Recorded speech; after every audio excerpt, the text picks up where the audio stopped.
สบายดีทุกคนนะวันนี้จะมาใช้โปรแกรมจีนคือนี่ชื่อว่าโปรแกรมพังเย่หรือเจียซึ่งเป็นโปรแกรมของทางประเทศจีนของพระเจ้านะ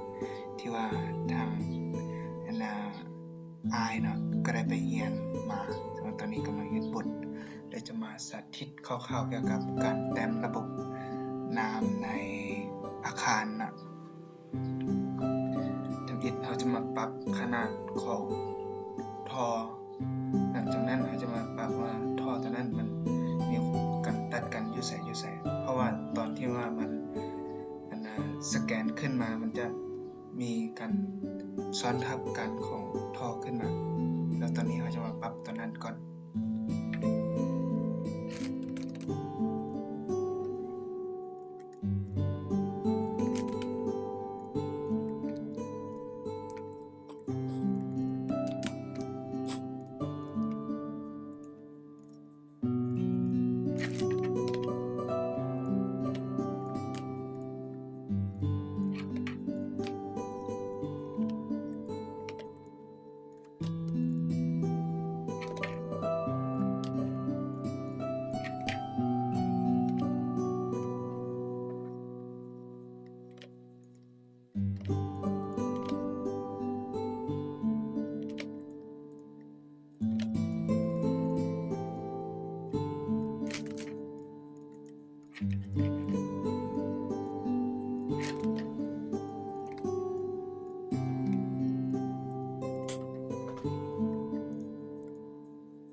โอเคตอนนี้เราก็มาปรับแต่งเรื่องของการซ้อนทับกันของท่อแล้วจากนั้นเราจะไปในเรื่องของการปรับขนาดของท่อทำอิฐเนื่องจากว่าเพื่อเป็นกันง่ายเนาะทำอิฐก็จะปรับเป็นขนาด DN 20เพราะว่าตัวให้น้ำมันเป็น DN 20แล้วตอนนี้เราจะมาปรับตัวระบบน้ำร้อนของมันซึ่งระบบน้ำร้อนจะเป็นตกอยู่ที่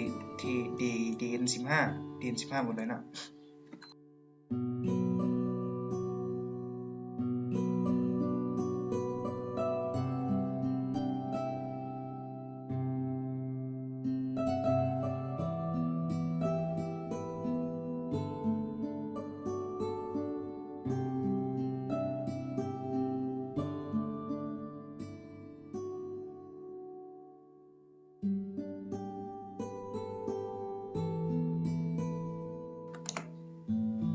ตอนนี้จะมาปรับอยู่ที่กัน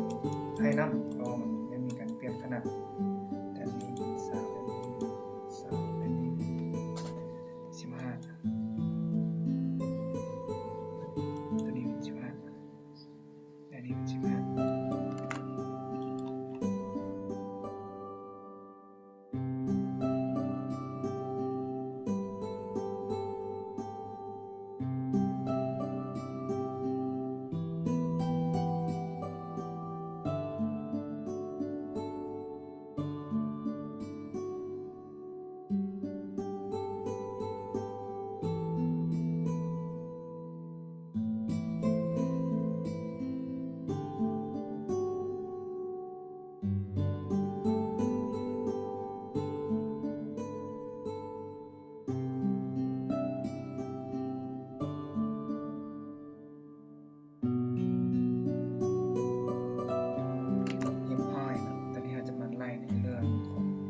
สูงสว่างจะมีตาใส่บนตัวนี้แม่ก็จะอยู่ตามตัวนี้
โอเคแล้วนี่ก็เป็นขั้นพื้นฐานของการ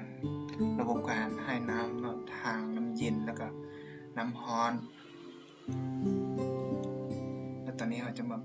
ปรับตัวนี้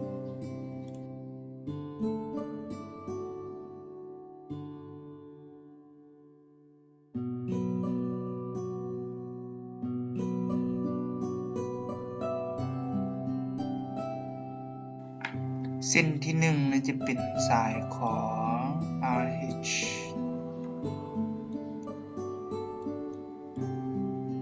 RJ1 จะเป็นสายของน้ำร้อนท่อให้น้ำร้อน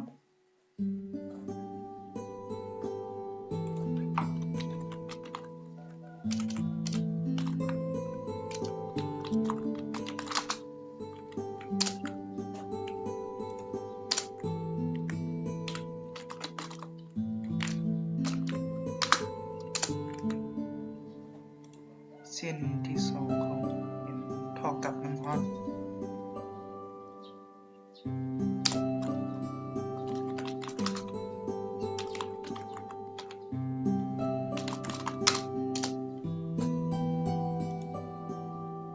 ท่อใจน้ำร้อนโมเมนต์ตัวนี้เป็นท่อน้ำร้อน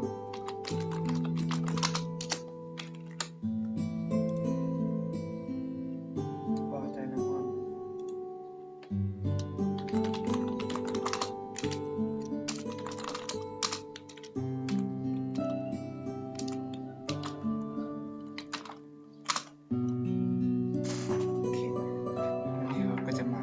เชิงเฉิงว่าให้มันเก็ดลายขึ้นมาเรียบร้อยนะนี่มันจะเป็นบรรดาพอที่มันใส่โอเคแล้ววิดีโอนี้ก็จะมีเท่านี้ขอขอบใจ